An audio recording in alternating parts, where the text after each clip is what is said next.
আগেরকার দিনের মামাসিরা বলতো বেগুন পোড়া খাওয়া নাকি খুবই ভালো, তাও আবার শনি বা মঙ্গলবারে যদি খেতে পারো তাহলে নাকি খুব ভালো। তো আমি আবার শনিবার, মঙ্গলবার, বুধবার, শুক্রবার এগুলি দেখি না। আমি যখন আমার ইচ্ছে হয় তখন আমি এই রেসিপিটা বানিয়ে ফেলি আর গরম গরম ভাতের সঙ্গে খেয়ে ফেলি।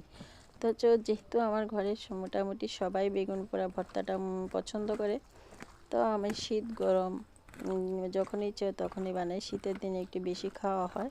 তো তোমরা কে কে পছন্দ করো বেগুন পোড়া ভর্তা খেতে? আর যদি রেসিপিটা কেউ জানা থাকে, মানে জানার ইচ্ছা থাকে, তাহলে ভিডিওটা না টেনে পুরোপুরি দেখো আমি কীভাবে ভর্তাটা বানিয়ে ফেললাম।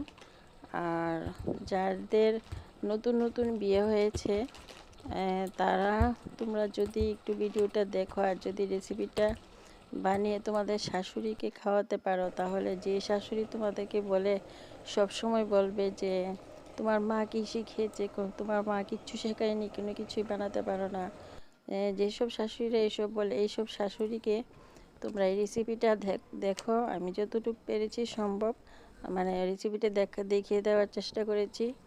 আর এই ধরনের রেসিপি বানিয়ে তোমাদের শাশুড়িকে খাওয়ালে তোমাদের শাশুড়ি আর বলবে না যে তোমার মা কী শিখিয়েছে। তো দেখো বেগুনটা আমি আগে কি করেছি ভালো করে দেখেছো। তো এবার বেগুন পোড়া হয়ে গেছে। এখানে কাঁচা লঙ্কা নিয়েছি, অল্প কাঁচা পেঁয়াজ নিয়েছি, আর ধনেপাতা নিয়েছি। আর এখানে বেগুনটা চেক করছি, দেখো যে অনেক সময় তো বেগুনের ভিতর অনেক কিছু থাকে, পোকা টোকা থাকে, যদি থাকে। আমি তো আর ভিতরটা আগে দেখিনি, তো সেই কারণে মানে একটু ভাজে দেখলাম না বেগুনটা একদম ফ্রেশ আছে। তো এখানে একটু লবণ দিয়ে দিলাম।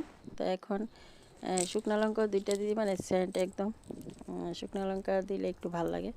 তো এখানে এগুলি আগে মাখার পর লবণ দিলাম, তারপরে পেঁয়াজ, কাঁচামরিচ, ধনেপাতা এগুলি আগে মাখবো, তারপরে বেগুনটা নিয়ে মাখবো। মাখার পর লাস্টে একটু লাল সরিষার তেল একটু মানে হালকা একটু দিলে বাস গরম ভাতের